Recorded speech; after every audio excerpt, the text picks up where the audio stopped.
हाल ही में अमेरिका और ईरान के बीच कुछ ऐसा हुआ जिसने बाजार के सारे नियमों को, सारे तर्कों को तोड़कर रख दिया है। एक ऐसी चाल चली गई है जिसने सिर्फ लड़ाई को नहीं बल्कि पूरे खेल को ही पलट दिया है। तो यही वो सवाल है जिसने सबको हैरान कर दिया। देखिए हुआ क्या कि युद्ध विराम की तारीख को अनिश्चित काल के लिए बढ़ा दिया गया। अब लॉजिक तो यही कहता है कि ऐसी खबर के बाद कच्चे तेल की कीमतें नीचे जानी चाहिए थी, है ना? पर ऐसा हुआ नहीं, बल्कि कीमतें थोड़ी सी बढ़ गईं। सवाल यह है कि आखिर ऐसा हुआ क्यों? तो जो कहानी दुनिया को बताई गई वो कुछ ऐसी थी कि युद्ध विराम को आगे बढ़ा दिया गया है और कोई नई तारीख भी नहीं दी गई है। इसे ऐसे दिखाया गया जैसे पाकिस्तान ने अनुरोध किया हो और इसलिए किया गया, जबकि ईरान तो साफ साफ कह चुका था कि उसे बातचीत में कोई दिलचस्पी ही नहीं है। ये जो अलग अलग बातें सामने आ रही थीं, ये सब शुरुआती कन्फ्यूजन का एक हिस्सा थीं। अच्छा, तो अब इस ऊपरी कहानी को छोड़ते हैं और पर्दे के पीछे के सच को देखते हैं, क्योंकि ये पता चला कि युद्ध विराम की घोषणा असली कहानी थी ही नहीं। ये तो एक बहुत बड़े खेल में एक बहुत सोची समझी चाल थी। तो असल धोखा यहाँ पे था। एक तरफ तो युद्ध विराम बढ़ाने की बात चल रही थी और दूसरी तरफ इस घोषणा के कुछ ही घंटों बाद ये साफ हो गया कि अमेरिकी नौसेना ईरान के बंदरगाहों की नाकाबंदी जारी रखने वाली है। मतलब जो ब्लॉकेड था, जो घेराबंदी थी, वो रुकी नहीं, वो चालू रहेगी। तो ये जो पूरी घोषणा थी, ये असल में एक बड़ी कार्रवाई को छुपाने का एक तरीका था, एक पर्दा था। और ये जो नेवल ब्लॉकेड है, ये कोई पारंपरिक सैन्य हमला नहीं है, नहीं, ये एक बहुत ही शक्तिशाली आर्थिक रणनीति का सबसे जरूरी हथियार है। इस रणनीति को कहते हैं इकोनॉमिक स्क्वीज या आर्थिक दबाव।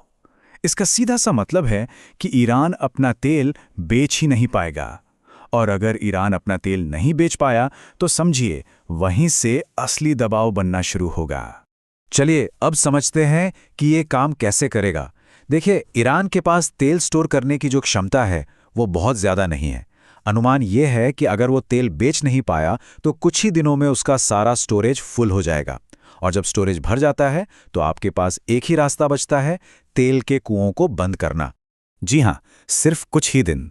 अनुमान यही कहते हैं कि ईरान के जो लिमिटेड ऑयल स्टोरेज फैसिलिटीज़ हैं वो बस कुछ ही दिनों में पूरी तरह से भर जाएंगी। ये दिखाता है कि हालात कितने गंभीर और नाजुक हैं।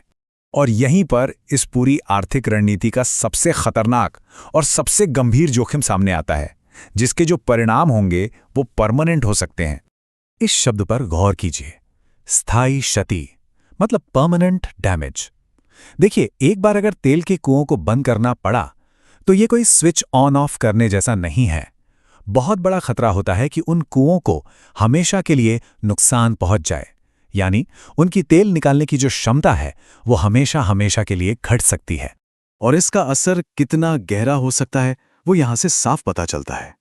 ईरान की अर्थव्यवस्था पहले ही मुश्किल दौर से गुजर रही है, और इस तरह का नुकसान उसे पूरी तरह से तोड़ सकता है। ये कोई छोटा मोटा हमला नहीं, बल्कि एक लंबा चलने वाला आर्थिक प्रहार है। तो अब सवाल उठता है कि इसका दुनिया पर क्या असर होगा और इस चाल के जवाब में क्या रणनीतिक कदम उठाए जा सकते हैं। तो कुल मिलाकर बात क्या है? बात यह है कि ये कोई युद्ध विराम नहीं है, ये एक स्लो प्रेशर स्ट्रैटेजी है। यहां बम नहीं गिराए जा रहे, बल्कि धीरे धीरे अर्थव्यवस्था का गला घोंटा जा रहा है। एक सवाल ये भी है कि क्या चीन जैसे खरीदार ईरान को बचा सकते हैं? तो देखिए, चीन चाहे कितना भी तेल खरीदने को तैयार हो, असल समस्या तो ईरान के अंदर है। उसका स्टोरेज फुल हो रहा है। शैडो टैंकर भी इस अंदरूनी समस्या को हल नहीं कर सकते। तो अब देखना यह होगा कि ईरान इस पर क्या करता है। वो भी इन सब चालों को समझता है, तो वो इस स्थिति से निपटने के लिए क्या जवाबी रणनीति बनाता है और चीन इसमें क्या भूमिका निभाता है। यही इस ग्लोबल चेस गेम का अगला चैप्टर होगा।